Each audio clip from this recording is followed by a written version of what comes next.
Joint এন্ট্রান্সের result বেরোলো আজ। জেঠিয়া পঞ্চায়েতের নান্না হসপিটাল রোডের শুভ্রদীপ পাল ইঞ্জিনিয়ারিংয়ে দ্বিতীয় স্থান অধিকার করেছে সে। উচ্চ মাধ্যমিকে 92% নম্বর পেয়েছিল শুভ্রদীপ। সারাদিনে 12 থেকে 14 ঘন্টা পড়াশোনার সঙ্গে যুক্ত থাকতো শুভ্রদীপ। ছেলের এই সাফল্যে খুশি বাবা মা, প্রতিবেশীরাও। কী র্যাঙ্ক আসে সেটা দেখার পর পরবর্তী সিদ্ধান্ত নেবে পড়াশোনার ক্ষেত্রে। জগদীশচন্দ্র বোস ইনস্টিটিউটে একটি ক্যাম্প চলছে 3 দিনের, সেখানে রয়েছে শুভ্রদীপ। ওয়েস্ট বেঙ্গল শুভ্রদীপ পাল, আমার ছেলের নাম হচ্ছে শুভ্রদীপ পাল। শুনেছি, মানে আপনাদের মতন অনেকের মুখে শুনেছি যে ও সেকেন্ড হয়েছে মানে ওয়েস্ট বেঙ্গল জয়েন্টে। এইটুকু না, এটা হচ্ছে ইঞ্জিনিয়ারিংয়ে সেকেন্ড হয়েছে। এইচএসে কল্যাণী এক্সপেরিমেন্টাল হাই স্কুল থেকে, ওখান থেকে 92% মার্কস নিয়ে পাস করেছে। এবং ও একসঙ্গে জয়েন্টে এবং হচ্ছে বোর্ড এক্সামে দুটো একসঙ্গে চালিয়েছে, যার জন্য হয়তো বোর্ড এক্সামের রেজাল্ট অতটা মনোপ্রুত হয়নি। সারাদিন কতটা পড়াশোনা করতেন? সারাদিনেও 12-14 ঘন্টা নর্মালি পড়তেন। 12-14 ঘন্টা 24 ঘন্টা 12-14 ঘন্টা নর্মালি পড়তেন। কোন সাবজেক্টটা প্রিয়? ওর সাবজেক্ট হচ্ছে ম্যাথ, ফিজিক্স, এগুলো হচ্ছে ওর ফেভারিট সাবজেক্ট। খেলাধুলা বলতে খেলাধুলা তো ওর খুব, ক্রিকেটটা খুব ওর ভক্ত ছিল, কিন্তু পড়াশোনার জন্যে ও খেলাধুলাটা করতে পারেনি। ক্লাস 8-এর টিচার ছিলেন? ওর টিচার বলতে সেইভাবে কিছু নেই, ওই স্কুলের টিচার আছে।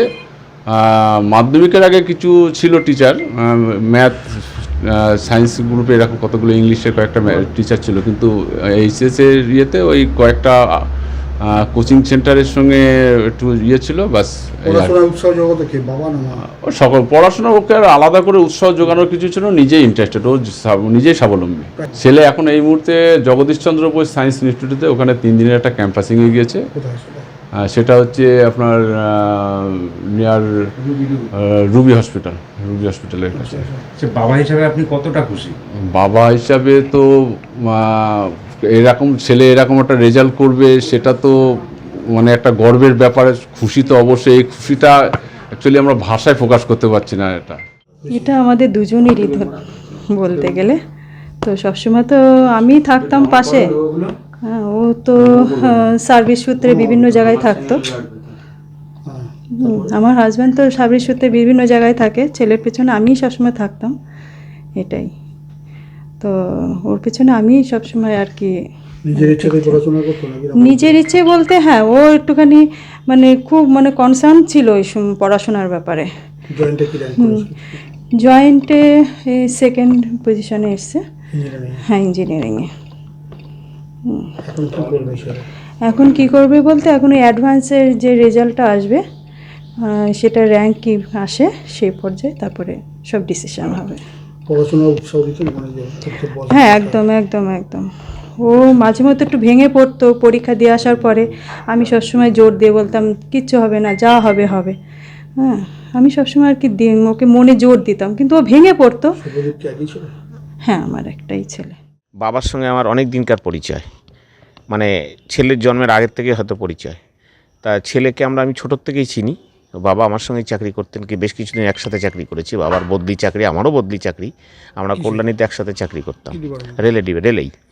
আমি কমার্শিয়ালে, ও সিকিউরিটিতে। তা ওর বাবার বাবা মানে ওর দাদু, সেও ওখানকার টিচার ছিলেন। হ্যাঁ, ও টিচার ছিলেন। এটা একটা জিনগত ব্যাপার। আমি এখন যে খবর পেয়ে তো খুব মানে বিরাট কিছু আশ্চর্য হইনি, কারণ আমি জানি ছেলেটা প্রথম থেকেই ভালো, ছোটোর থেকেই ভালো। প্রথম থেকে যতদিন আমার সঙ্গে দেখা হয়েছে, যতবার দেখা হয়েছে, ওকে কোনো প্রশ্ন করলে খুব ভালো সূত্রভাবে খুব উত্তর দিত, খুব ক্যাজুয়ালভাবে উত্তর দিত, কোনো চিন্তা না করে উত্তর দিত। তখনই বোঝা যেত ছেলেটা কত ইন্টেলিজেন্ট। আমি ছেলেটাকে অনেকবার দেখেছি, অনেকবার কথা বলেছি, অনেকবার ইয়ার্কি করেছি ওর সাথে। ওর মা বাবা দুজনকেই চিনি, সেই জন্য আমি বিরাট কিছু মানে আশ্চর্য হইনি। আমি জানি ছেলেটা ভালো, অনেক দিন থেকেই জানি, ছোটোর থেকেই জানি। হ্যাঁ, আশা করছি। ওর বাবার সঙ্গে আমার কথা হয়, ওর বাবার ধারণাও ছিল যে আমার ছেলে খুব ভালো জায়গায় থাকবে।